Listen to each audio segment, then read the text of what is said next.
Men are either winners or they are losers. Aella is a sex researcher with a very unique background. She was an escort and a top OnlyFans creator, and her real-life experiences revealed a side of human psychology that most people keep hidden from the world. 22 plus years, 40% of men will reported cheating. Is this destroying people's lives, or is there some healing that is capable of going on? I kind of feel like we're in a culture where men are expendable now in a way that women aren't. If you want to fix the problem is not OnlyFans. I view it as like sort of like a bandage on a deeper wound. I found a video of yours on YouTube that I think is really incredible. I don't know if you know this about me. We do body language videos and videos on how to feel more confident on my channel. And you have one of the best competitive videos with mine that I've ever seen, which is on female body language of seduction. I had never thought about this on the ground floor, or what it might look like, or what might be doing, to me. I'm wondering if you remember some of the things that are in that were most impactful for you that women might be able to take into their lives. And if not, I can jog your memory. Yeah, wait, before I go into it though, like, why did you never think about the female version? Because I was in it to get women to like me, and it's like I wasn't paying attention to the things that were drawing me. I wasn't as curious or self-aware to go, what is happening? The other thing that I think is potentially true is that probably most women were not making a conscious effort to do some of the things, those signals. I do feel like developing those signals of confidence and competence is more of a game that young men play because they're trying to get women to like them, versus women, just are attractive to young men and probably don't have to spend as much time in their heads as I did when I was a younger guy. Yeah, this is true. And like the reason I had to become very aware of this was because I was trying to get men's money. Okay. Most women are not like explicitly trying to like get something out of the men the same way that like men are explicitly trying to get sex out of women. So when you have like the same kind of incentives, the same sorts of like requirements kick in, and you're like, how do I optimize this man like coming back and having me a second time? Yeah. So we can get into, if we'll do the intro, but you have experience in camming, you have experience in escorting, you are a sex researcher, you've got a lot of unique takes on that. But starting with the body language, I'll tell you the cool things I saw. The two fingers together, never thought there's like some ballerina plieing type stuff that makes your hand look far more feminine. And I do notice it. I don't know that it moved me in the same way. I'll tell you of all the things that you did, which I'd love you to run through. The one that grabbed me the most was when you shifted your vocal tonality from your head into your chest. I felt, and I showed it to a number of friends, an immediate, uncomfortable, visceral reaction of, this girl likes me. And I'm watching you on video, speaking to 100 different people, and there's actually a moment where you have a cough, and the illusion is broken in an instant. And I was like, oh my God, this is so effective. So if you're out there watching this, check that video out.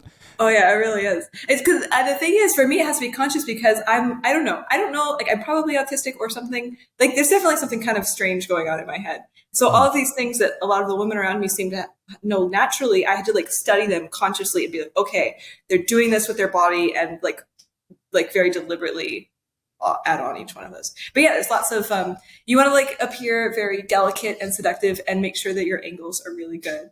And so this like means like you want to like show off, how slender your neck is, and like keep your hands in a delicate way. It's a lot of posing from modeling has the same thing. So like if you have your arm like pressed up against your body, it makes your arm look fatter. So you just want to hold it. And they're all like very small details, but if you like incorporate them all like very quickly, your whole body looks a little bit lighter and more feminine. And then of course the whole chunk of it is like indicating interest. So you gotta like lean forward, like rotate your hips back. And you want to lower your head slightly below their eye line so that you look slightly more feminine. One of the things that occurred to me in watching is so much of what you were doing is what men have to control against. So what you're like, men love reactivity. They love smiling. They love knowing that you're interested in them. For young guys, one of the things that we had to teach is non-reactivity. When she says that she's a school teacher, do not jump on that and be like, oh my God, that's amazing. School teachers save the world. Like there is such a tendency in men to lavish interest, praise, and signals that they're already 100% in. And it's actually in holding some of that back, playing a bit coy as a young man, that you become more attractive. Versus for a woman, it's the fact of being interested is almost attractive in and of itself. Right. Yeah, you want to indicate like vulnerability, because like this is an interesting thing. When I was first, okay, wait, I'm rewinding slightly, but a big part of marketing for OnlyFans is posting on Reddit. And you have to like sort of farm content a little bit. Like I had like a rotation. I would post 10 rotating photos per day to descending subreddits, but you get to have captions on these photos. And so I had a really high sample size of the kinds of captions that worked better versus not. And of course, there's some randomization in here. But a lot of the captions that worked well were the ones that indicated some sort of inevitability for sex. Like the power, like the fact that the man has to put in any effort is completely removed. So like captions like, oh no, we're the last two people on Earth. Like, I guess I have to. Or like, oh, you've been assigned to my bunk at this breeding summer camp. Like, just like silly, goofy shit where like a guy can conceivably be like, wow, I'm in this fantasy world where like the woman is like needs me for some kind of reason. And I think this is really reflected in the body language thing. You have to show that like, you desperately need him for some reason, which is the vulnerability, which is like you said, completely opposite. Like I was thinking about like, you want like sort of like head movements as like a girl, and like if you're trying to indicate being like dominant, you really don't want your head to move whatsoever. I got like really into studying pickup artistry for a while when it worked on me at one point, and I was like, fuck, if it works on me, I need to know what's happening. So I got really into it for a little bit. That was my that was sort of the hook into the world of personal development for me when I was 17 or 18 years old, found the book The Game, and it was the first time I went, oh, like my life is not simply a predetermined river down which I will flow with my nerdy interests and get that outcome if I can sort of, and at that point it was manipulate my behavior, manufacture, create a bit of an avatar out of myself. I can get different reactions. I've since come to feel that there's a fine line between learning new habits to become a more, presentably attractive individual and completely losing touch with your authenticity, which I've, really wanted to pull back from. Is that something that you've encountered or struggled with throughout the presenting of yourself, at being constantly interested in men that you're probably not really feeling that for? Yeah, because like, as you know, the thing that you authentically are is not the thing that is most optimal for getting laid. And the thing that I naturally am is not the most optimal for gaining money from men. It's not. And so like, I had this when I first started being a cam girl. When I first started, I was like, I want to be as genuine as possible. I don't want to put on an act. I don't want to be some like stupid, sexy girl, but like subject to the incentives of like the way that My Free Cams, which is the cam site I used to work at, works, is that the less money that you earn per hour, the more you drop through the rankings, like on average, which means it's quite high pressure. Like if you want to continue to make money, you need to be making money when you're online. So subject to these pressures, very different incentive, I eventually like slowly over time realized that the thing that I was doing was not making men interested in me. And if I created this like fake girl, like that's the thing that men wanted and wanted to tip. Wow. Like the thing that I am is not sexually attractive to the majority of men. But the thing is, like, I'm not trying to be, in my personal life, I'm not trying to be sexually attractive to the majority of men. I'm like very happy to be off-putting to 99%. It's like the 1% that's really into the thing that I am. I'm happy with that.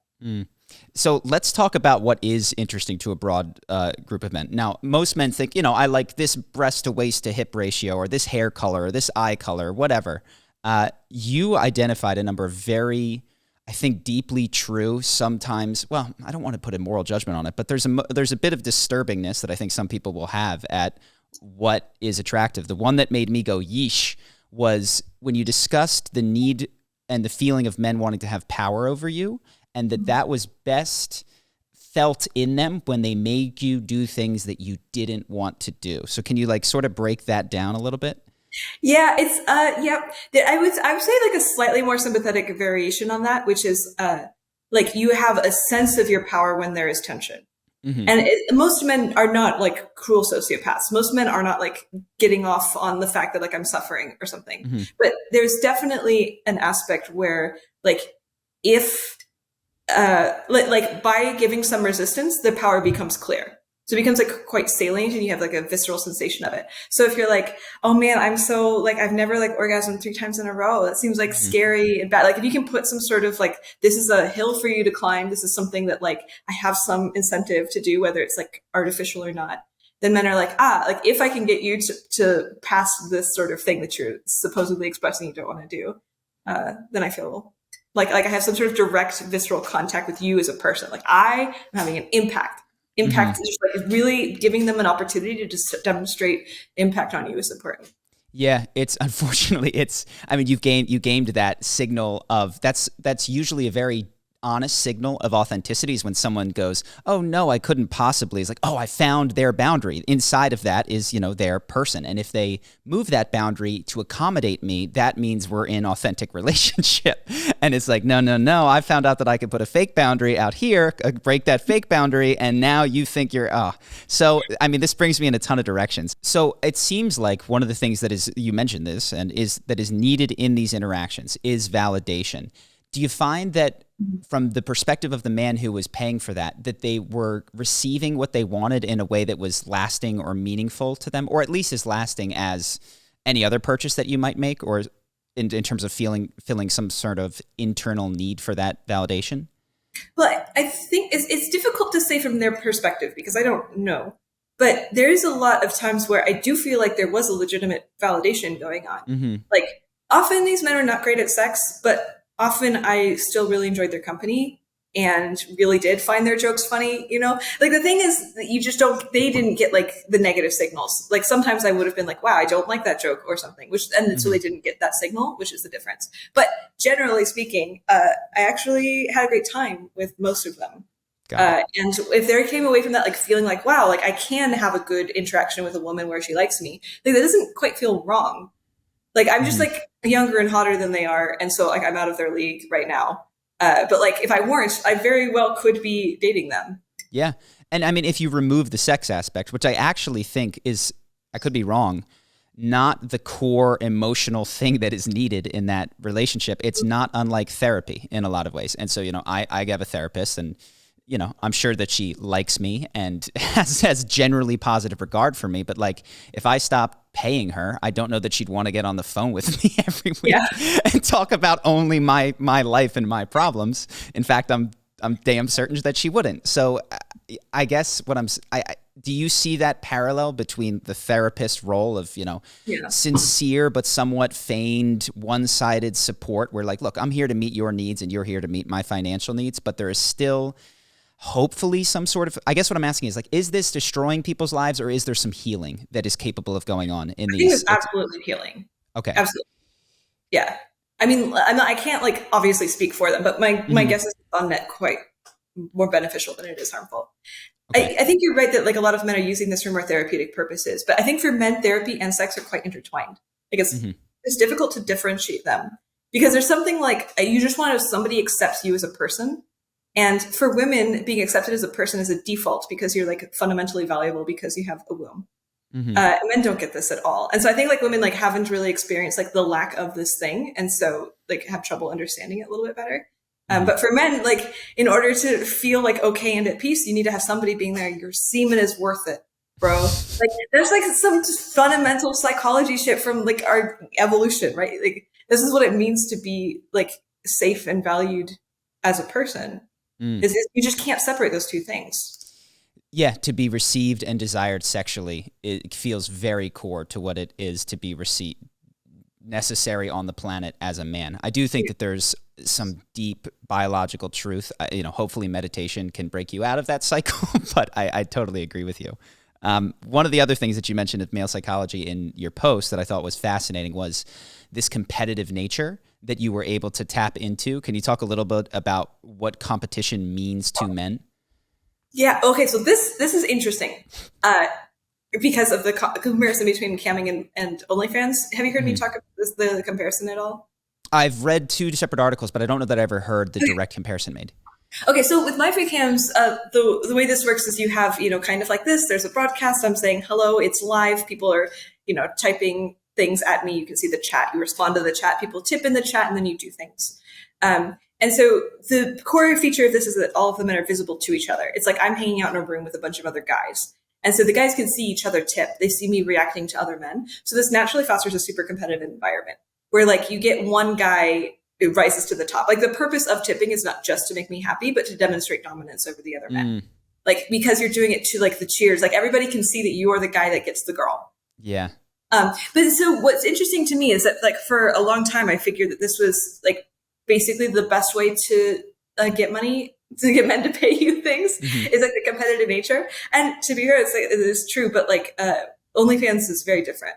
OnlyFans, the men are separated from each other. It's like the panopticon, where it's like a bunch of like each man is in like a stall and they can only see the girl, but the girl can see all of them. And so and OnlyFans is constructed deliberately in this way to give everybody a very individual experience. Like you kind of feel like you're the only guy on a girl's page often. Like the girls that are able to send mass DMs that sound customized, for example. And so this surprisingly makes more money. I wouldn't have predicted it. I think my model was incorrect before OnlyFans came along. Because you have all of these men who like had no place in the dominance hierarchy suddenly get to be like the number one, the dominant one in their own hierarchy of one. And that just somehow turns out to make way more money. When I think about it, and like I was reflecting on how I have felt that competitive yes in my own life with regards to dating, and when I've been like, no, I want the competition to stop now. And it's almost as if that the My Free Cams represents the courting stage of dating, where it's like, look, we're all out, we're all like preening ourselves, presenting ourselves at the bar or whatever, and you can see me get her. And I have felt that rush of I'm the best here, you know, like that is a feeling that is good. What you're saying is what makes more money is the girlfriend experience of, I am dating this person. They are exclusive to me. I no longer want to think about, deal with, be made nervous about competition because I have been selected. And I don't know. I feel both of those have occurred in my life. There's times where the competition feels, I'm almost ashamed to say, like that's felt like part of the point at certain times in my life. And then, you know, once you get past that, I don't want any more competition. Now that makes me nervous. Yeah, it's. Do you know these baboons in Africa? I forget the specific subspecies. And you know how their mating works. Are you familiar with I'm familiar. I've read like Sex at Dawn and things like that. Is it the I think it begins with an M. But go ahead, tell me about it. I don't remember. I haven't read Sex at Dawn, so okay. But, no, there's this baboon species. I mean, this is very common for a lot of animal species, but this specific species, I think that might be the Hamadrymas, or however you say it, I don't know, where it's like the males will get like a female pod and basically like won't allow the females like past like 6 feet away from the male, basically at all times. And so you get like this tribe, it's a collection of like one male with like, 10, 15 females as pods. And then that's the tribe. And then just you have this ring of unattached males like circling the outside. And so you basically get like a divided society of males. The orangutans are similar. Orangutans have a physical change that happens when they become dominant. The big phalanges on the side of orangutans' faces, they only get those when they're the dominant male in the area. If you're not dominant, you physically are a different kind of subspecies of male, like a different stage of development, and you cannot advance that stage until you become like the dominant. And so I'm saying that like I think that there's some element of this. Like you sort of have like men are either winners or they are losers. Kind of evolutionary speaking, whereas like women are kind of just like a generic like medium winner all the time, right? You don't have to worry about it. And so the My Free Cams I think is much more analogous to like the baboon tribe or the orangutans, where you get it's like feeding one in the middle. But OnlyFans is the hack. OnlyFans is like, hey, you can be the leader of your own little harem of baboons. It's like it finally like manages to monetize the like Saturn's orbit ring of like completely single primates. Yeah. What I'm speaking internally, and this just might be my own weirdness, like, but I've seen it in friends as well. It's strange to untangle how much, and I don't think it's the majority, but there is some of my dating history, experience, and preferences are not directly determined by like, I like what I'm looking at, I like interacting with this person, but I like the reflected, usually male reaction of my association with this person. And it's, for men, I guess there's a status. We often think of women as being status interested when it comes to dating and pair bonding. But if I'm honest, I feel that and see that out in the world of men as well. It's tough to tease out how much is what. I mean, isn't it kind of like the same thing? Like gold is shiny. People like gold. People started trading gold and it became valuable in its own right. Like, is it valuable because other people want it or because it's shiny? It's like, young women are hot, people want to put their semen in it, and like, so therefore this is what makes it a valuable indicator of status. Like these things are just the same kind of. Yeah. So there was other directions I thought we would go, but I guess we're here.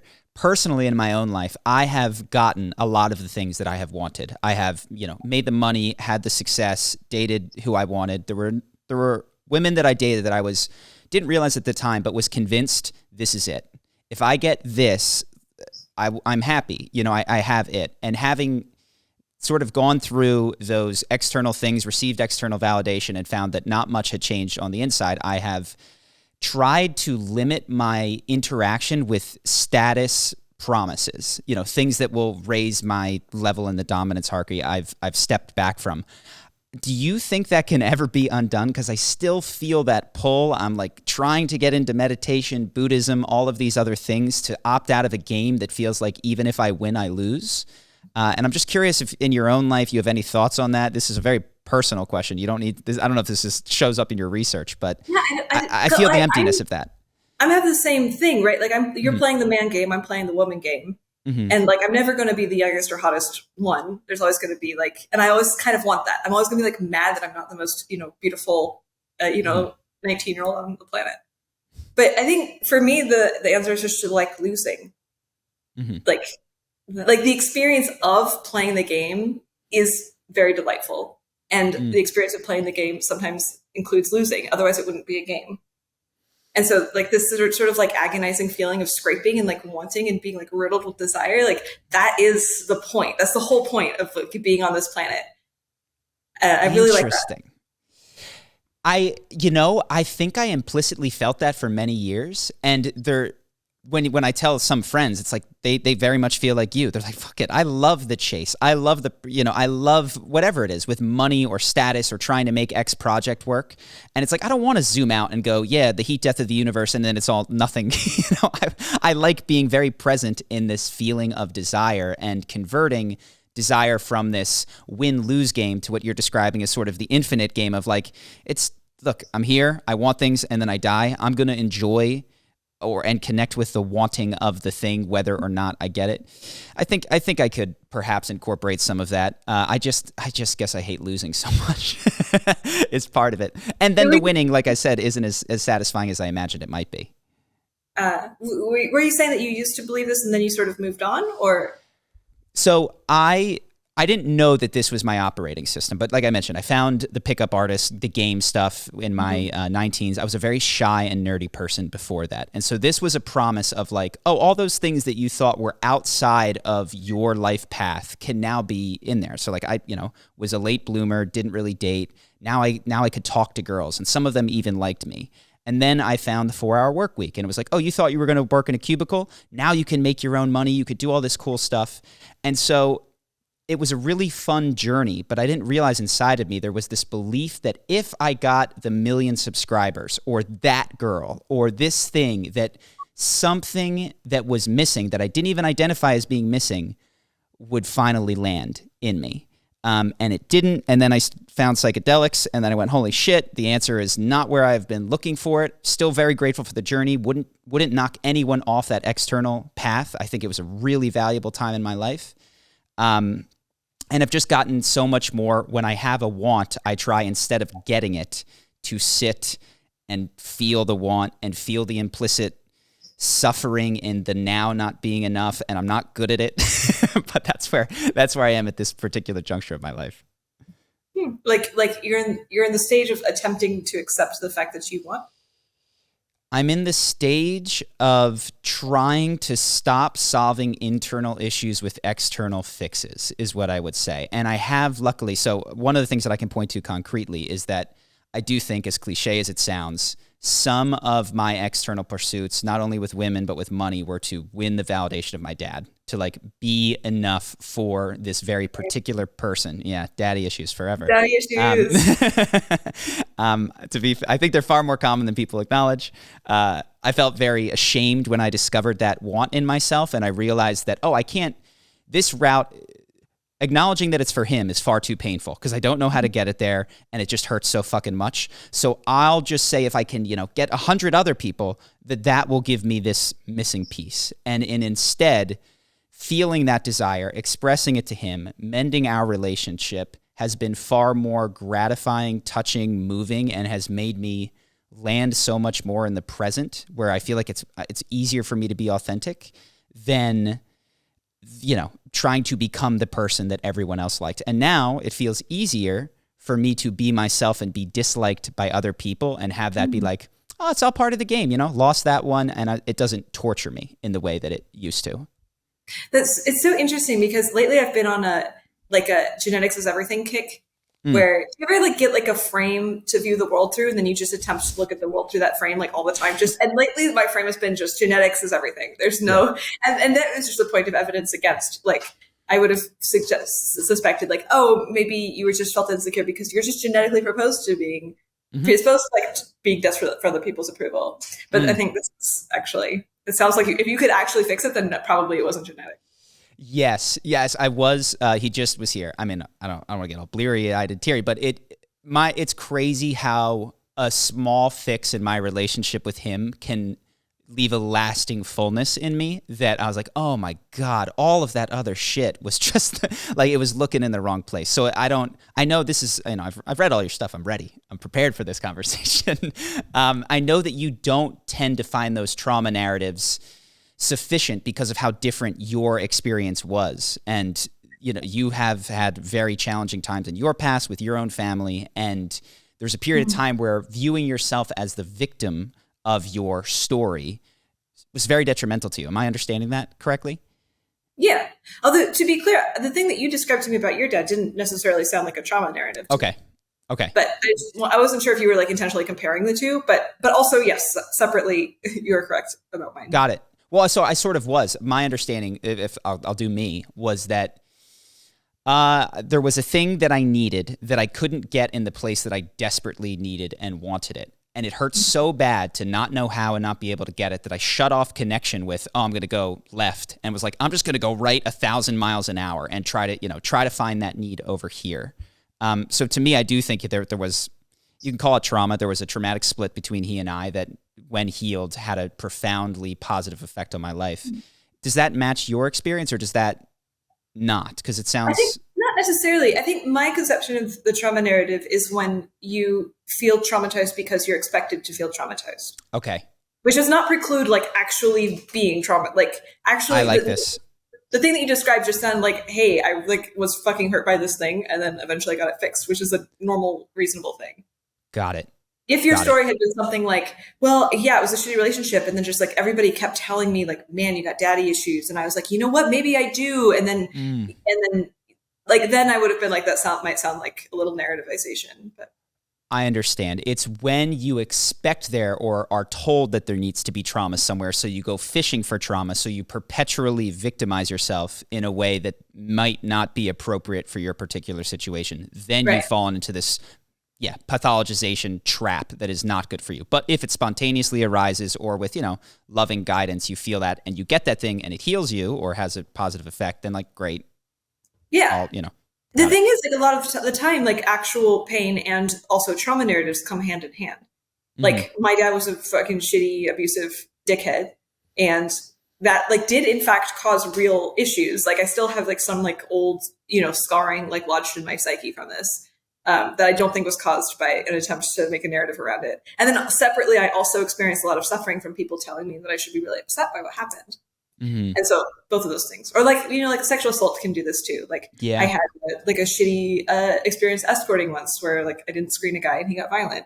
And like I had simultaneously like some sort of natural actual reaction to this. And separately, I felt really wary of people being like, oh, you poor thing. Like you're such a victim. Like if you have any PTSD symptoms, like we're here, like sort of coddling me. Like I didn't really want to be coddled.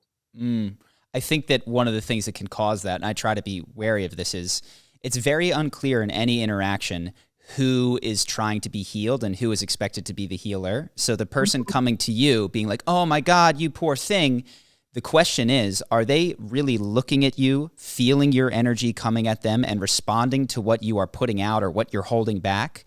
Or are they going, I need a partner in my traumatization. You are a perfect opportunity to have someone match me. And I've seen that dynamic. I try to be cautious of it, but it's not always clear who is tending to whom in any interaction. I think this is a very astute observation. A lot of the time, like comfort comes not from like trying to make the other person okay with their pain, but from you being unacceptable, like not accepting your own pain. Like you see this thing happening in somebody else and you're like, oh, if that happened to me, I would not be able to be okay with it. And so you try to like make it go away in the other person. Whereas like if you're chill with it, you don't have to have it be anything else. Yes. That's been a real challenge for me. I'm the big brother, and when my siblings, particularly my little brother, would have a problem, it would enrage me. And I only recently learned that like my attempt to protect him by getting angry at the thing was not what he needed. Like he wasn't feeling angry. He was maybe feeling hurt, or he was just wanting to talk about it. And my immediately going to, I know how to solve this problem, was actually not me solving his problem. It was me getting triggered, freaking out about what was going on inside of me, because I'm upset that I let him down in whatever way. And so I've been on both sides of this, and I do very much know what you're talking about when it's like you got to be sensitive, tender, and I think just deeply present with the person you're with when it comes to being like, I think there's something going on inside you versus, oh, there's something going on inside of me that you're bringing up with your life history. Yeah. Cool. Well, thank you for helping me work that out. I appreciate it. Yeah.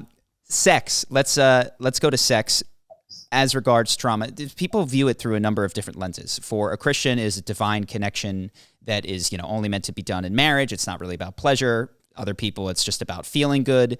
I know it's got a lot of different facets. For someone who's interested in trauma, maybe it's the expression of these taboo things that that otherwise in your life you can't access. So in the safety of a sexual relationship, you're able to experience dominance, submission, bondage, all that kind of stuff. How do you understand sex? And I don't want to pigeonhole you into picking any one of those. I understand this is a broad question, but what is sex to you, if that makes any sense? I'm not sure how to answer that. It's like fun, expressive. It feels a little bit like what is eating to you. Like, I don't know. I get hungry and then I eat, and then sometimes I eat in different contexts, like with friends for bonding, and like sometimes it's healthy and sometimes it's bad for me. And sometimes I try not to do it for a while to see if this like resets me. Like, I don't know. It's good. It feels very much like sort of some base urge that has like a lot of different meanings you can funnel it into. But I don't think I have like a deeply spiritual relationship with sex. Some people seem to report they have this like transcendent union thing. And I've never really experienced that.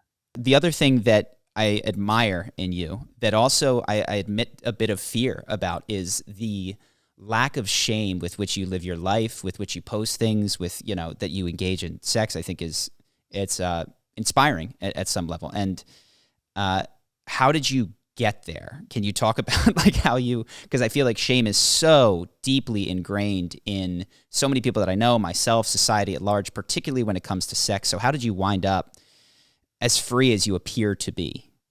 LSD. Okay. A lot of LSD. Got it. Were there big learnings from LSD, or was it just like this is off my shoulders? Well, it was slow. I mean, do you know about my LSD journey at all? I don't know a ton of your LSD stuff. No, I've seen like a photo or two, but I don't know the context. Yeah, so when I was 22 or something, I did LSD like pretty high doses, approximately once a week for about a year. Wow. And so it was like very intensive. It was like a full time. And by the end of it, I had done it. It was like I was tripping even when I wasn't on acid. It kind of felt like I would take acid, but just didn't feel like a significant change anymore. It was very intense. But that was a whole process of like intense curiosity about my own mind. Because when you first start doing it, you're like, holy shit, there's so much in here that I didn't have access to. What's going on? And that curiosity didn't go away for a very long time. And a lot of it was just like, but the thing is, like, when you come into direct contact with a part of yourself, like really direct contact, like you can't have shame. Like there's something about shame that is in sort of the turning away. Like I do not want to be in full contact. Like this is not acceptance. Like to touch a thing is to accept it. Yeah. And so it was just a very slow process of every time I did LSD, I would go find another part of myself and like come into full contact with it. And it was often incredibly painful. Because there's so many parts of yourself, like these like hypothetical lives that you might live that like in order to come into contact with it, you have to sort of like accept the fact that this is your reality now. And this is why LSD is so useful for it, because it's like you have very vivid imagination on it. So you're very easily to like, all right, let's go into this reality where this is the truth, where I am the idiot or I am like ugly and unattractive and nobody wants me. And then you just have to grieve that. go through the process of like mourning the fact that you used to be great and now you're the thing that you didn't want to admit that you are. And then once you are in it, once you're like, all right, I'm no longer afraid of it. I have one foot in the pool of agony where I've lost everything I loved. Then like, what are you afraid of anymore? What are you ashamed of? It's like, you're here, you're already part of it. You are already disgusting and horrible. And you're not trying to writhe away anymore. Like, this is part of you. And so I'm not ashamed, not because like I am great, but because I'm okay with not being great. I have had those experiences of encountering parts of yourself, and you're 100% right. I don't think I'd conceived of it this way. It is only when you can pretend that that is not you, that it is somehow separate, that it could be resisted, that you are capable of saying, no, gross. And then it becomes you, and you're like, oh, I feel all of these things. I am all of these things, which is deeply uncomfortable. And then there's a love that is like, oh, this is true now. Well, I guess there's positive feelings also inside of this disgustingness of me, which is, whatever. And I think for a lot of people, and maybe I'm talking about myself and projecting, I think that sex can become the realm where when I look at, and now I'm not talking about myself, but when I look at porn today and I see all the stepbrother, stepsister, stepmom stuff, I go, this cannot be by accident. Like, there has to be something going on here. And I wonder if it is this, not necessarily desire to be with your mom or your brother or your sister, but these like the inability to ever resolve the tension of like, I love this person and I want to touch them and I want to be with them, but I also can't. And I can't even think about that because that would make me fucking disgusting. So, it's a steps person on a porn website. Now that's like, I think one of the most popular categories. Well, I guess I sort of know the answer. How do you understand fetishes in that? The fetishes you think are just genes, biology, they come up like that? Like, why do we see this rise of step porn today? Well, my guess is that it actually wants to be real porn, not just step porn. My guess is that people have to put have to put step in it for legal reasons, for like obscenity reasons. That's fair. Yeah. That's fair. It's just a disclaimer. So I think the thing is people are actually quite into incest. I think incest is very popular. Talk about that. Yeah. So most people will gut reaction say, no, not me. No one I know. Totally wrong. Can you discuss that a bit further? It's definitely people you know. I mean, like, it depends on the kind of incest, but like incidence rates are like 10 to 20% of the population, at least according to my survey. I did like a survey, which I cite a lot, but I just want to, when I claim it's of the population, I'm based on that survey, just to be clear. But I'm on sort of the biology side, or like, I don't know, I'm saying using biology and genetics as sort of a catch-all for like the inevitable thing that in your brain. It's possible maybe there's something that happens hormonally in the womb. I don't know. But in my survey, my sample size is around 500,000. And I asked people a whole bunch of stuff about their childhood and also about a whole bunch of fetishes, and almost nothing correlated. Including like, being verbally abused by various genders, it just doesn't seem to have a strong impact. So my guess is it's a lot of post-rationalization. But also, my theory right now is that like fetishes are sort of like the thing that fuels a fetish is sort of ingrained, but like the shape that this can take depends on the culture. So like if you're very into like the thing that arouses you is like, I'm having sex with like somebody I shouldn't be, like what counts as shouldn't be, like might vary depending on the culture. Understood. So there might be these large blocks of shouldn't be, and then there's this a trans swimmer or something, and the entire world weighs in with their opinion, and then you see the spike in trans-related porn, or for why it has. I believe incest porn has been on the rise, or like the step stuff, or maybe that was just discovered as a marketing tool that could make it appealing and non-legal. Do you have any insight into that particular one? Why? I don't know. When I was a young man looking at my first porn website, I don't remember seeing that kind of stuff, and I'm aware of it now. Do you have any idea what the uptick might be related to? I do not. Okay. I wish I did. Like I said, it's not correlated with anything too interesting. It is a lot more correlated with not being cis. So like non-cis people tend to have greater interest in trans fetishes. Sorry, I'm moving a chair. But non-cis people have greater interest in like most things. So it's not that weird. Got it. And that isn't, from your understanding, necessarily causal, that because they're this or that. It might just be like, look, if you already had to accept this thing about yourself, which is that you are not cisgendered, probably you've worked through some degree of shame or have some degree of openness to other things. So it sounds unclear what is causing what and what is just correlating. No, I think it's absolutely causal. I don't think this is you do think it's causal? Thing. Well, I think that, like, for example, like trans people tend to be like much more autistic, for example. And I think that there's just something in the brain, like autism, like also correlates with interesting fetishes. So I think there's just like some sort of interesting thing going on in the brain that also causes like a very specific category of like fetish types that people are interested in. I mean this with intense compassion. I'm like, some people hear me say this and they're like, oh, trans people are freaks. I'm like, no, not at all. Fetishes are super cool and interesting. And it's like super fascinating that there's something going on in the brain that like causes gender dysphoria and seems to also be related somehow to having like really unusual fetishes. So where I go, and I defer to you because you've done the research, I am so tempted to narrativize this and I guess be one of those post-rationalized people who goes, that you saw this thing when you were little. It was just they slapped your hand and, then you weren't able to get that forbidden fruit. And then in life it goes out.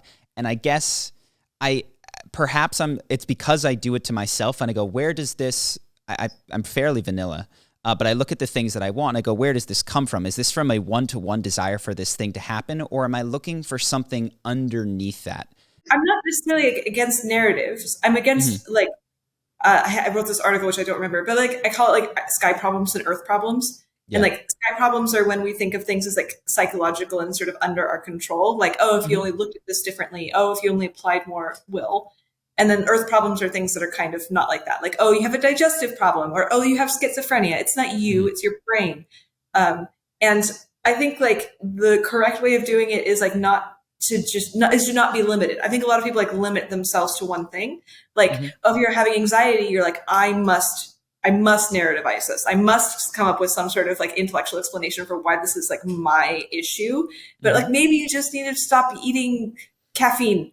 I don't know. And just like being open and flexible to like different like categories of explanations for what's going on, I think is the important part. Like, it's fine if you have like a narrative about like your childhood or whatever. It's just like also like keep an eye on other things. Like, just notice that like maybe there are biological explanations. I don't know, like be loose, be light-footed.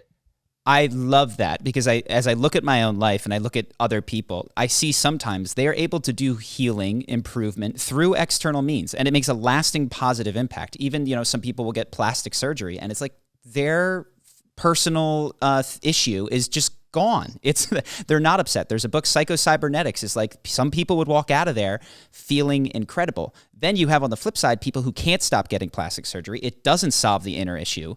And it's not should one or shouldn't one get plastic surgery or should one or shouldn't one narrativize. It's pay attention. Is this working? And if not, maybe try a different domain, like you mentioned, diet or getting a good night's sleep or going for exercise to, address the issue that is persistent in your life.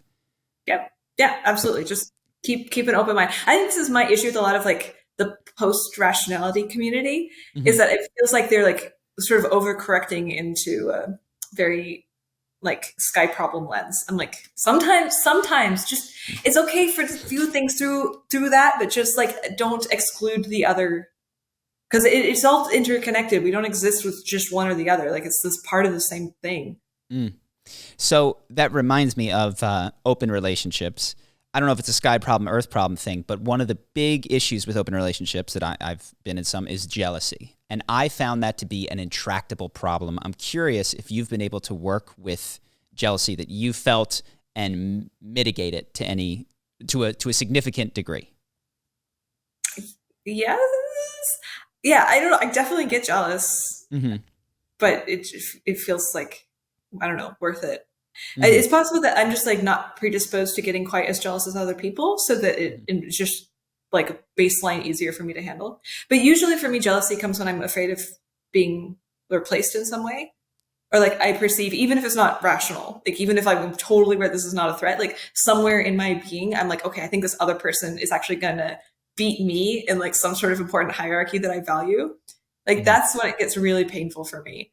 And like usually the way to resolve this is to like suffer until I figure out that that's not the case, because like either it is the case or it isn't. And if it is the case that they beat me, that I'm going to lose my partner either entirely or to some degree, And I want that to happen.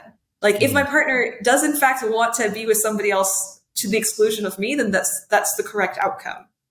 And so either we get that, or they actually want to be with me. And I'm not losing my place whatsoever. And then that's fine. So like jealousy is just like, you're in one of these two worlds, figure out which one you're in. I think a profound way of loving someone is to want the best for them, even when it, isn't necessarily what feels like what's best for you. And then the deeper level is to recognize that is also what is best for you, is to not be with someone who is not, best for them. Are you able to make that rational, I see this and I know this is the case, and that's a pretty good rule about love, match your felt experience of, not necessarily the moment that you're triggered, but of, sharing a partner sexually with someone else? Kind of, it depends a lot. Yeah. It depends. My reactions vary so much. Mostly it gets better with time. I've found that like often if I'm experiencing jealousy, I can't rationalize myself out of it. I just have to like expose myself to it, because like say my partner starts sleeping with someone else and like I can hear them in the next room and I'm like, "Dah!" Right. And like my body's like, they're going to leave me. They're going to love them more. They're going to not like me. I'm going to be cast to the wayside. And then I can't rationalize. I can't fight that. And so what I have to do is just wait until my body realizes that that's not true.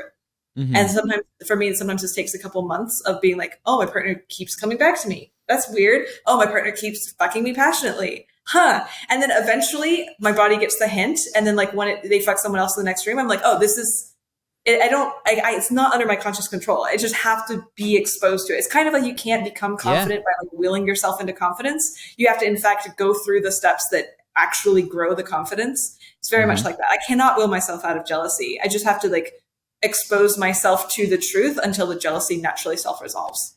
I was entirely thinking of the confidence journey that I had to go on. I think that a lot of people have to go on, is like, you can hype yourself up, but if she doesn't like you, it's okay. You can tell yourself all these things, but surviving the, sorry, I have to go to the bathroom, that moment of just like, oh my God, kill me now. But making it through it enough times is actually what makes you go, this is okay. I can do this. You're better off not thinking about it, planning, plotting it, and instead just, gritting your teeth as you survive.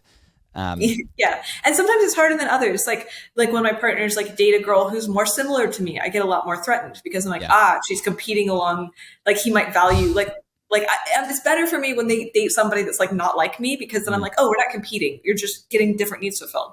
And do you have a primary partner, or do you not do that sort of thing? I have one that I see more often. And we discussed getting married for a while and then decided that we probably shouldn't. Got it. But you don't have that. I know a lot of open relationships, there's this like safety thing in having the like, no, you're the primary. Is that a thing that you have worked with or had, or not really?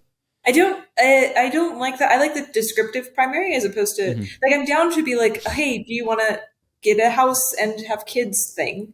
Like, and then in which case you'd have to be like, all right, I'm going to commit to like putting most of my income towards the house and most of my time towards the kids. Yes. In which case you sort of necessarily then have less time and money to spend on other people. So there's some sort of like hierarchy that emerges from just like practically building a life together.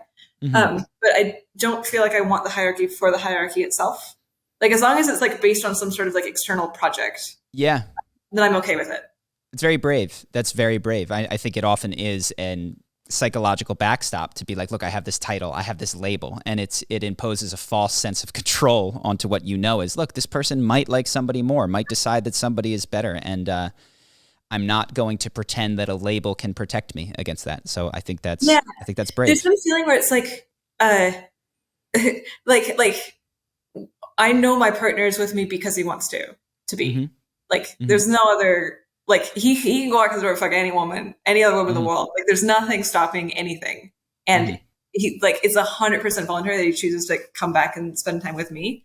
And that feels so good. That feels, I can't if I were dating somebody and I were like, okay, now you can't go and have sex with another woman, I'd be like, does he actually want to be with me? Like, I don't know. I feel like it would be like a psychological mindfuck for me.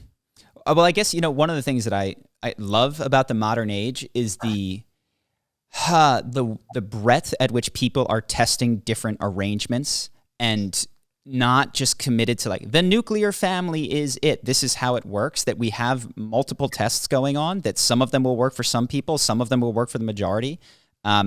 I think there was a time in my life where I thought everyone needs to do the 4-hour work week. Everyone needs to do open relationship. I was evangelical in my universalization of everything. And it's obvious, like, yeah, different strokes for different folks. And I think, you know, to have a period of testing in my life or in your life, if you're listening, and then figure out what works for you without needing to tell everyone else that this is the one true way is, I wish I'd learned that sooner. I was like a Jehovah's Witness with so many things, just knocking on people's doors. Were you like this with psychedelics too? Yeah.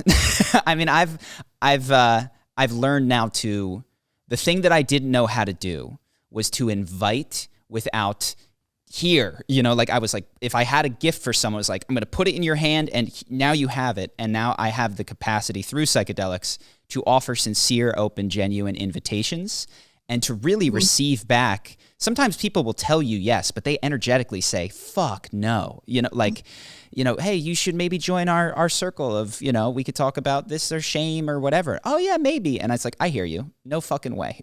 You're not coming. So I've gotten good at that, and feeling like it's not my duty to proselytize has been, God, what a relief. I thought I had to save everybody.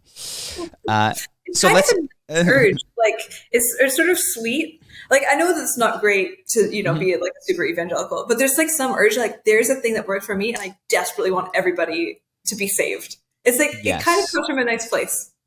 It's both nice and deeply codependent. It's like, I don't feel secure enough in my happiness unless other people agree, ratify, and support and see it. And so there's both a kindness in it, which is definitely there, and a selfishness in it, which is, this helps me stay more stable in what I found. I appreciate you leaning toward the positive. But I don't want to talk about me the whole time. I want to get to some of your research. There's a number of things that I found really interesting. I could rattle some, just the little ones. I'll tell you the ones that I found fascinating. I'm curious what you have been just wowed by. One of the things, there was the difference in men and women body parts that they found fascinating. I think lips was the maxed out one. And for women, hands, forearms were primary. And I've heard this meme before. I've seen the TikToks, and I've always just dismissed that as silly. And it's funny because when men go to the gym, they do, you know, chest, back, you know, like, you know, legs, all these other things. And I was like, are we lifting for each other? or should I be doing forearms, if that's, which it was back when I cared a lot more, when that was my goal, was to make myself optimally attractive. I did not do forearms. And I don't know if that's a reporting issue or if that's what you find as well, that women, is that what you find? They like love hands and forearms? r/forearm porn. It's like men get r/gone wild on Reddit and women have r/forearm porn, men posting it.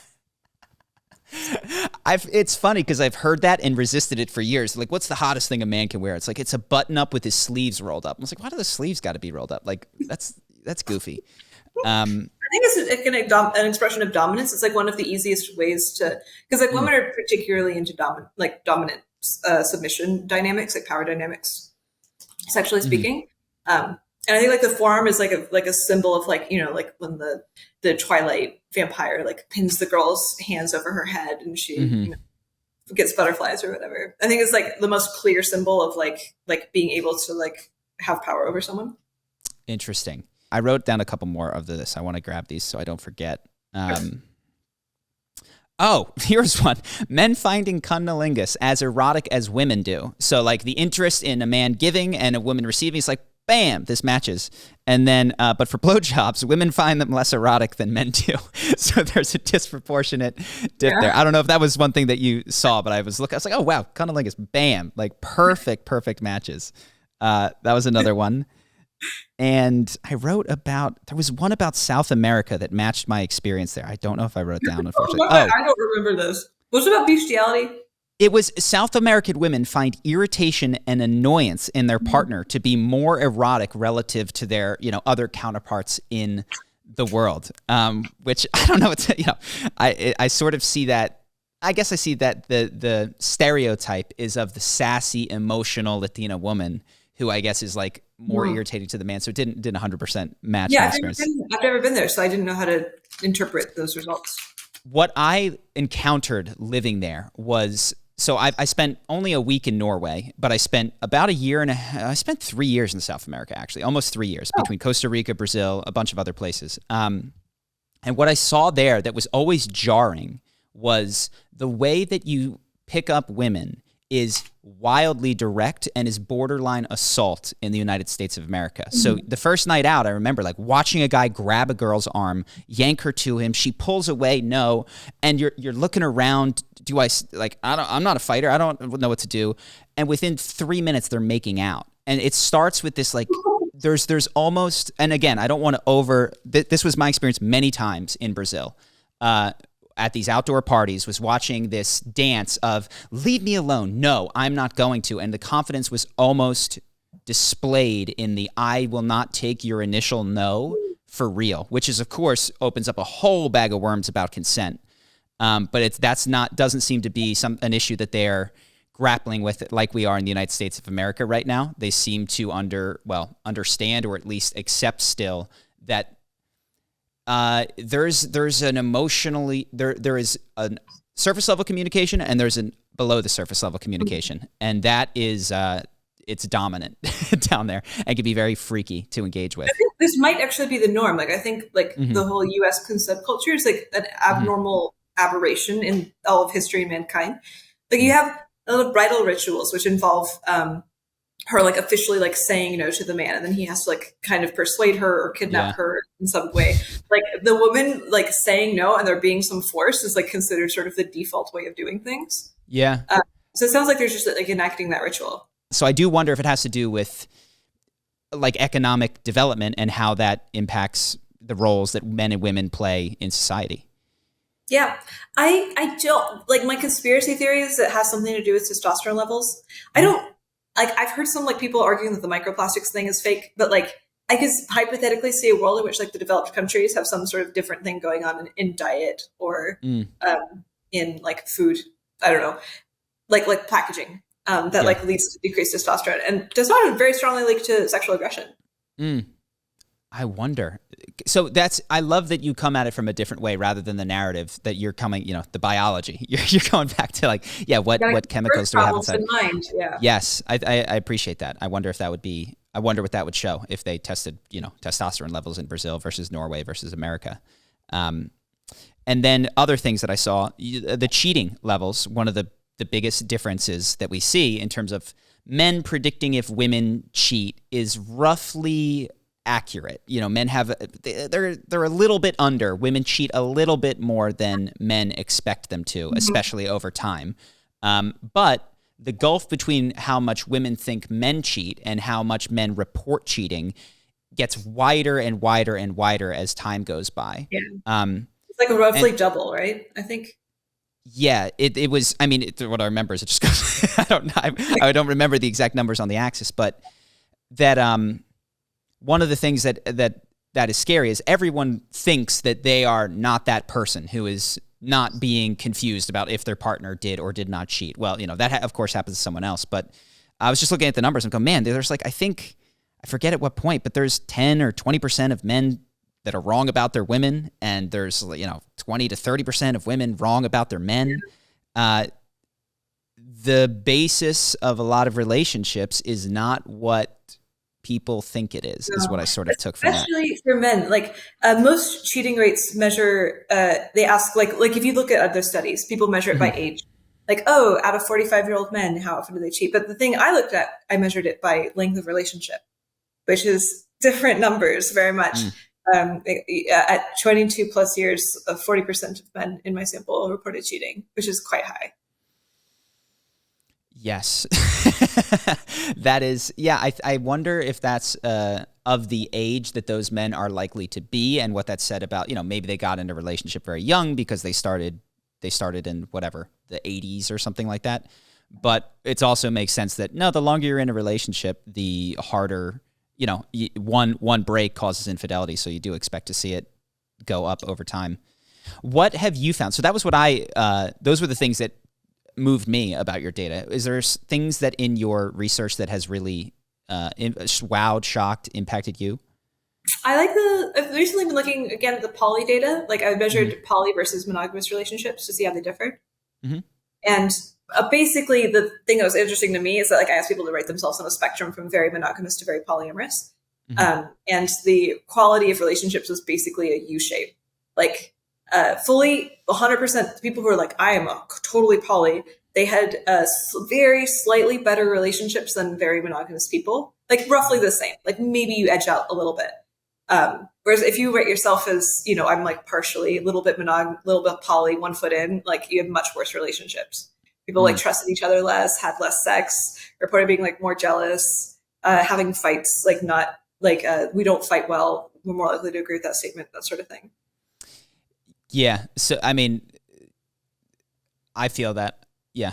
If you're not sure where you are, should you be leaning more towards one side? This is what I had with the girlfriend that I described. Should you be leaning more to the other? It's this gray zone of what should I be doing? I'm not getting everything I was promised. You shouldn't be doing that. That makes it miserable.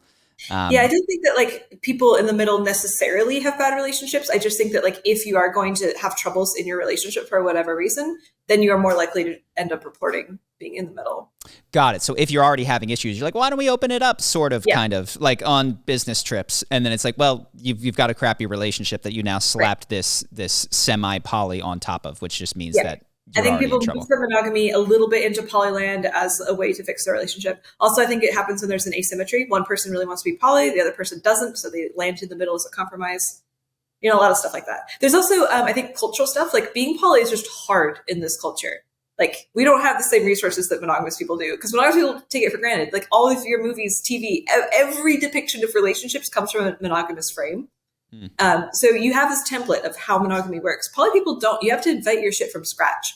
And so like if you're like isolated, I think you're more likely to have a worse time with your polyamory because you're just surrounded by monogamous people, and B, you're less likely to say that you're, you know, full balls to the walls poly because, you know, you're surrounded by monogamous people. Like you just can't, you're not like emboldened enough to do that. I think the full balls to the wall poly people who have great relationships also tend to be in poly communities, which are like more self-sustaining, more self-supporting. Like you get to share knowledge, and like this leads to higher quality relationships. That makes sense because to view a relationship separate from the community in which it takes place is, I imagine if you dropped a deeply monogamous couple into a poly community, their relationship might deteriorate over time. And that's, the people that surround you, the expectations that they place upon you or that you feel, what is required to fit in here are going to have a dramatic impact on what becomes acceptable, normal, worth arguing about, not worth arguing about, where you go, oh no, we both agree this is your thing to work on. And so, it makes sense that communities that are supportive of whatever the primary relationship mode is are going to be the ones where people report higher satisfaction. Yeah. So basically, I just think there's like a number of reasons why like the extremes do better. And then like if you're just having like worse time, you end up in the middle. Got it. Cool. But poly relationships also only like the full poly relationships were shorter than the full monogamous relationships, but only by 2 months. So it seems like if you're all the way polyamorous, like it mostly just doesn't affect your breakup rates, basically. I don't know if you've ever done this. Are people on average, I don't know how you might have polled this. Do you have any idea if the people's satisfaction in relationships has gone up or down since like the sexual revolution or that sort of thing? I'm wondering if since this fragmentation of there's a lot of different ways to do it and you can get divorced and you're not stuck, has that choice improved quality of relationships or maybe you don't know? And I don't track things over time. I've asked people like I can look at different ages, but like of course this is compounded by age. Got it. So Got it. Yeah, it's hard. My guess is that it does increase the quality of relationships. Like I said, so poly people have very slightly shorter relationships, but slightly higher ratings of relationship satisfaction. Mm-hmm. And my guess is these things are correlated. Like you're more likely to be able to just like eat yourself out of a relationship. You're less dedicated. And thus the relationships you do have, you're happier with, but only slightly, which is an interesting trade-off because a lot of times people are like, the main critique they have is like, well, I couldn't do poly. Like there's no commitment. You just pop out whenever you want. And like one, this is actually technically not quite true. But two, like why, like, how much happiness would you have to trade in order to have like the amount of commitment that you want? Like, would you rather be in a slightly less happy, like really long-term relationship, or like a happier series of like relationships that each last 10 years? I don't know. Yeah. No, yeah. I mean, I think that one of the implicit unfortunate things about relationships is that they are judged not on the quality of them, but on if they perpetuate themselves into the future, which is, you don't want that. Because like I see people on Twitter. Maybe I'm like too close to this, so I'm biased. But like I see people on Twitter all the time being like, like commitment. Like they talk about commitment like it's like the top thing. Like, dude, my parents were married over 30 years and their relationship is shit. Like they commitment like works shit for them. Like I do not think commitment is the thing that you want. Like you have to have like commitment and quality. Like if those things are two things are together, then you're just committing to a horrible life.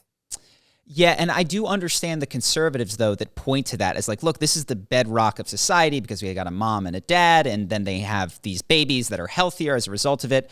Of course, I understand the liberal side, which is, look, if mom and dad seethe at each other privately while, technically raising this kid together, yes, you have a kid who is economically viable, but like who also has a totally messed up understanding of what love looks like.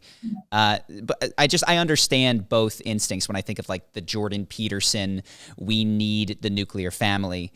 Of course, you want that tempered with, yeah, but if it sucks, that can't be your sole God. You have to have quality in there as well. But even so, like this is still not necessarily at odds. Like you can stay together 4 kids. As soon as the kids are gone, you split up. But people still like idolize commitment even well past or independent of kids. Even if you don't have kids at all, people are still like, you should, like it doesn't like I'm much more sympathetic to arguments where it's like very contingent on child health, but most of the time they're not. Got it.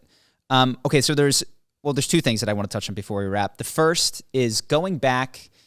I wanted to touch on because I don't know that I wanted to explore it further. My fear around the transactional nature and what is happening to men in the experience of camming, and also to women, I suppose, but really where I think about is like that you potentially have this group of men who is not receiving validation, who is not really in the dominance hierarchy, who are getting signals that slake their lust to be winners without really being winners. I guess what I have a fear that we can create this underclass of men who are not like competitive losers, but who opt out of the game entirely and instead go to work, put their money into OnlyFans or camming, and live potentially very disconnected lives without a sustainable connection that is not 100% one-to-one money. Have you thought about that? Do you think that I'm a little bit off in this? I guess I'm worried about what passes for intimacy nowadays, and it seems like the women, I guess it probably hurts both sides, but the women doing it know the game a little bit better. It's like they know that they have some guy who's writing all their OnlyFans messages. They know that they're not involved in that, but the guy is deluding himself on the other end going, oh, this is my private masturbation pic that I got today. I don't know. That has been something that I fear about those things. Yeah, I have 2 responses. One is that like, the fun study of the story where they gave like the rats heroin and the rats got addicted. And then they put the rats in the joyful world and then the rats no longer wanted heroin. I kind of feel like OnlyFans is not the cause, it's a symptom. Like there's a reason why men want OnlyFans. It's not OnlyFans' fault. Mm-hmm. Like if men weren't starved for intimacy, they wouldn't be going to OnlyFans. Like I don't view OnlyFans as like a necessarily great and healthy thing, but I view it as like sort of like a bandage on a deeper wound. And I'm like, I'm glad that there's a bandage there. I'm like glad we have that. I just wish that the wound. I'm not going to say that you shouldn't like do the kinds of fixes that you can. But like if you want to fix the problem is not OnlyFans. The problem is a deeper thing. Do you have an idea what that problem is at a deeper level, and if it is solvable more directly? I mean, there's like things are very complicated. It's not that there's only one explanation for things, but one of the things, like a grand conspiracy theory, which I don't necessarily have good data to back this up, but I kind of feel like we're in a culture where men are expendable now in a way that women aren't. Like men have always kind of been expendable, but like men would go die in wars. Men used to be useful. then you used to have like clear, coherent sacrifice. Like, you do this like really intense thing that women don't have to do. Like, that's a big thing. Women have to do the whole childbirth and, be like owned or by men or something.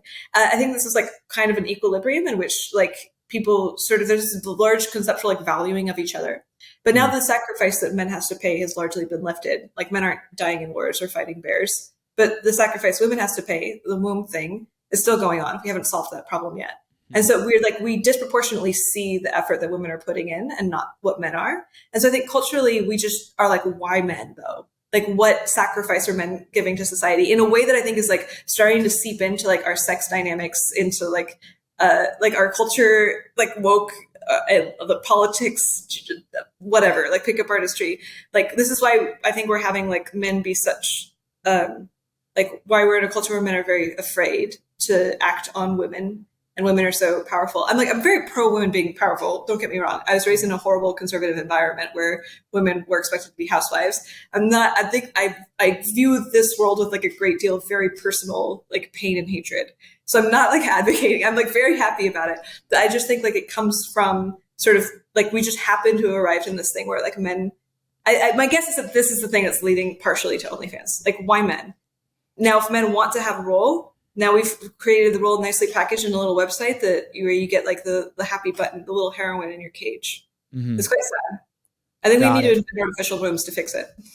Yeah. And when I think why men, it's like, well, we have an answer for a subset of men, for the top 10, 20%, like to make a ton of money, be hugely successful. Like we need some of the men, but yeah, it's like, why these men? What is the use for the majority or the bottom section? And you're pointing to in the past is like, we still had a lot of labor. We needed these sacrifices in wars. Like there was a role for that person to fulfill, move up, and contribute in a meaningful way. And when there is no game that they can, or it feels like perhaps there's an unwinnable game in front of them and no great war to go die in. There's that section. It's like, why? What are you doing? You're just not right. I hear you. And women are beating out men like college. Like, women are getting more educated. They're earning more money. Like, women are having like trouble, finding the high quality husband. There's like TikToks about like, why don't men go to therapy? Like, there seems to be like this giant cultural thing towards like women are higher quality than men now. I don't think this is an accident. I think this is directly related to why we have OnlyFans. So. Got it. And so you see OnlyFans. It's like, look, this is not ideal, but this is the market response to a societal ailment that is better than nothing, because without this, it's like, oh, they don't have the pretend girlfriend. Well, then they don't even have that. Right now they have a. Got it. Yeah. Okay. The counter to that would be, well, then they pick themselves up by their bootstraps. They work really hard. They go interact in real life. But you're suggesting, and I think perhaps rightly so, that like, there's still going to be a subset of guys that like isn't going to go get the real girlfriend or isn't going to go get this. I also think that this is cruel, like, and a double standard. Like, we expect guys to go pull themselves up by their bootstraps in a way that we don't expect women to. Like men, like, we don't have general societal sympathy for men. And I think that this is also a backfire because it sort of removes agency from women. Like, if men have the level of agency that we expect them to handle their own problems, like, by contrast, this means that we expect society to handle women, so that women don't have the agency themselves. So I think it's like a shitty thing that hurts both people. Like, I think if we're going to be consistent as a culture, I'm not saying we could move the consistency to a completely different frame, but I'm saying if we want to be consistent with what we have now, we should be like, dude, we should help the men. We shouldn't just like, it's not like their fault, really. Like culture, society has let them down. It's like our responsibility to help you. Do you have an idea what that help might look like? Artificial wombs. Oh God! I'm like a little conspiracy brain on this right now. I think like partially this is just like an emergent phenomenon from like our like post scarcity and post tech.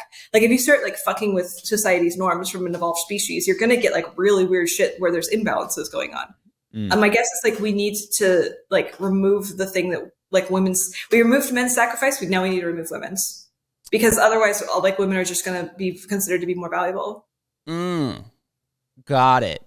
We removed men's sacrifice, their reason, their purpose, their unique contribution, even if they're at the bottom of the hierarchy. But women still have their thing that men are desperate for and need and want. And so you have these, got it. Well, it's also like I think we would, as a society, would handle men with a lot more respect if they were off dying in wars. Mm. Well, I mean, I see that in Ukraine, which is like, oh, why men? It's like, we know now, Yeah, we know now. We're tired. There's some like visceral contact with Yeah. like why men. We need to feel the why men, and we just don't. We have the visceral contact with why women, but no visceral contact with why men. I'm not saying we should go back to killing men in wars. Yeah. I know. I was just thinking somebody's going to think that. Yeah. What I was going to jump in and say is, it sounds like, and maybe this isn't what you're suggesting, but what I would hope in my, weirdly spiritual Buddhist way is that when we can remove the why men to fight in wars, why women to make the next generation, it's like, can we just have, as cheesy as this sound, people who are companions to one another with technology supporting them? I guess this is like a technology utopia, where people are free to, the answer to why men is because I love and like that person and I want to be near them, not because they provide me the resources that I need to continue my survival on this planet. Well, my guess is that this is less happening on an individual level and more like a general societal one. Like, I don't think people are personally being like, why men? People are reciting narratives that have like come from culture about like, men should cry more, men should go to therapy, men should like be less shitty, right? Like, people didn't just sit down and think those things independently. They're fed to us from like the general milieu, or how you pronounce that word. And where did the milieu come from? I think the milieu just like slowly evolved based on like tiny, like billions of tiny observations of the why men problem. So, got it. No, that helps me a lot, because the thing that you answered for me, which you answered right at the beginning, is OnlyFans didn't make the problem. OnlyFans is a Band-Aid on top of the problem. Yeah, is it the cleanest Band-Aid? No. Is it the ideal solution? No, but you're not going to fix the problem by shutting down OnlyFans or shutting down these things or telling the people who do this that this isn't right. The problem is that there is this need, this demand for this kind of service because it is not available elsewhere. Depressing. No, but I appreciate the insight. So let's go ahead. There's also, I don't know if we want to keep going down a road, but I had like 2 points. And the other one was, you were saying like, isn't it sad that like you have these men who are kind of desperate for connection, and then the women are just sort of, maybe using an agency or something. And I am, so on one hand, I'm quite sympathetic to this because like, I kind of know what this is like. It's a very asymmetric thing. But on the other hand, like, to be fair, guys don't care about you. Like, this is a hard truth I had to learn. Like, when I first started doing sex work, I was like, oh, I'm just going to be, like I said, I'm going to be genuine, and guys will see that and like me. And I rapidly learned that, oh, no, they don't like me. What they want to see is like their fantasy fulfillment girl. They don't want a real girl. They want like literally like the fakest possible version. And so eventually I was like, oh, this is like really dehumanizing for me. Like, it's not about me. And once I realized that, then I stopped having like moral compunctions about it. I was like, fine, like, if you don't want to see me, I'm not going to give me to you. Like, you just want this thing that doesn't exist, whatever. Thank you for saying that. You just drove home exactly what I was stumbling around, which is, it's dehumanizing on both sides. And and without who comes first. But yeah, totally. They're there for, like you described it, their fantasy toy that makes them feel superior to other men, and loves taking her top off to do this, and has no needs and doesn't need you to listen about her day or her family unless it's something that you're thrilled with. And on the other end, it's like, this is someone who can give me money. Yeah, I see that as the thing that we would, I don't know if it's avoidable, but people using one another as means to ends instead of as, ends in themselves. So like you said, you shut up, genuine, authentic, with parts of you that might match what they want and parts of you that don't. And they're like, no, I'll take the pristine, perfect, nonstop orgasm, loves to take her top off for me package. And you're like, fine, you can pay for that, because that's not me. Got it. Yeah. This is a big question, and you don't have to have an answer. Like, so OnlyFans is a representation of that mutual dehumanization, and so are many other industries. I don't mean to, like, so much of the world is that. How does that stop? I don't know. Like on one hand, it kind of doesn't. Like, on one hand, this is just built into us. Like, we want the unreasonable thing. It's just going to be there until we can like modify our own brains. But on the other hand, so to be fair, I still try my best to be genuine when I can. I'm like looking for openings. Like if a guy gives just a single hint that he like wants me as a person, I'm like, on it. I'm ready. So it's like there's still space in there. But I think escorting was way better, way healthier for me. In my opinion, it's like the most healthy version of sex work. Because like all the other shit is like asymmetrical and it's just naturally like the guys are trying to gain getting the most out of the girls and the girls are trying to gain getting the most money out of the guys. But like escorting is just two people sitting down for dinner, having a one-on-one conversation. And it's like the most like close to normal human interaction that you can get. And I think thus like avoids a lot of the pitfalls that emerge from online sex work shit. And I felt the most connected to people when I was with them in person. And I enjoyed the sex the most, the sexual experiences, even if it like wasn't great all the time. It just felt healthy. I came out of that feeling good about myself. Whereas with like OnlyFans, a lot of the time, a lot of the people who message me, I come out of it being like, this is a job. This is a job that I'm doing because I'm thinking about how much I like money. Right. Yeah. But this party was awesome. And I just like, I feel like in my ideal world, it would be like, we would just be subsidizing escorts. So, so I have a YouTube channel, which is my main source. And, it's not unlike what you described, which is I can make a video and I can put my heart into it and I can try, but because it's the nature of the internet, I want more views because more views means more sales and more sales means more money. And I felt so disconnected versus I would go to like, hey, let's have a meetup and we'll get lunch together. And I would hang out with 3 people instead of 3 million.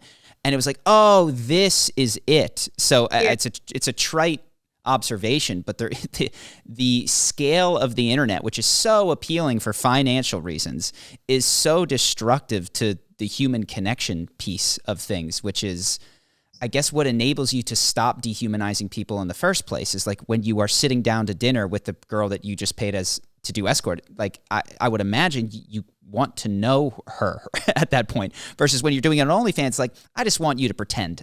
Just fake it for me. The other thing that occurs to me, and I wonder if this is true for you, is that for me, in the singular experience of my own life, what has helped me to dehumanize people less is psychedelics. And through the journey of psychedelics is being able to meet more of my own needs directly through, my internal systems are reconfiguring, or rather than coming at it sideways, trying to get what I want from someone else by presenting this cool, traveler, likable version of myself that a woman could then give validation back to, I'm able to be more authentic to how I feel in the moment, understanding that might not match exactly what makes her, want to reflect her beauty, light, affection towards me, and sit okay with that in a way that I was less comfortable with before. It was like not fuck authenticity, but receiving approval was of a higher order than receiving it for authentic reasons was, I think. All right, so everybody got to do psychedelics. It's not OnlyFans' fault. Yeah, it helps if we all did it. We might drive my income, so. Well, I think that's it in terms of the questions that I had. Thank you so much for taking the time. I want to direct people to whatever it is that you're working on, whether it's your Twitter. So like, what do you have going on? Thanks. Well, you can find most of my stuff from my website, knowingless.com. You can find links to all of the other things. But I also have a Twitter, Aella Girl, AELLA_girl. Please do not forget the underscore. Otherwise, you will get nudity. But yeah. And then I have a card game if you want to play Asshole. Oh, wait, I think I have Asshole. Oh, I saw that on your website. I think that's super cool. Do you want to do one? Okay. What kind of? We don't have to. If you got to get going, we can. Or this is a little, do a fast one. We'll do a fast one.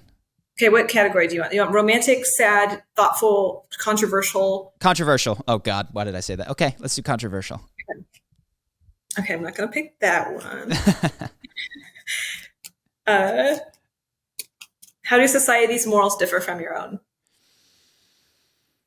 How do society's morals differ from my own? Well, towards the positive side, I'd say I lean towards thinking that this is not that uncommon, that the way that we treat animals will be viewed as an abomination in the future, particularly in factory farms. So I'm pretty clear there.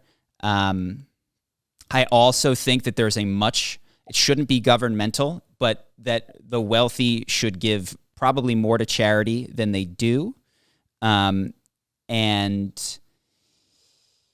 I'll give you one more. How does society's morals differ from? I think that people lie. This makes me sound really good. I think people lie constantly, way too much all the time. I think we give passes for it. When I see people marketing stuff, it's just full of lies, and their fan base has no issue. Like, that's the game. And I think that's the seemingly white lies that we permit and accept are really messed up and create a lot of bad downstream effects. You should poll your audience to see if they agree with you. Do you think that those are very common My guess things? is they'll agree with you.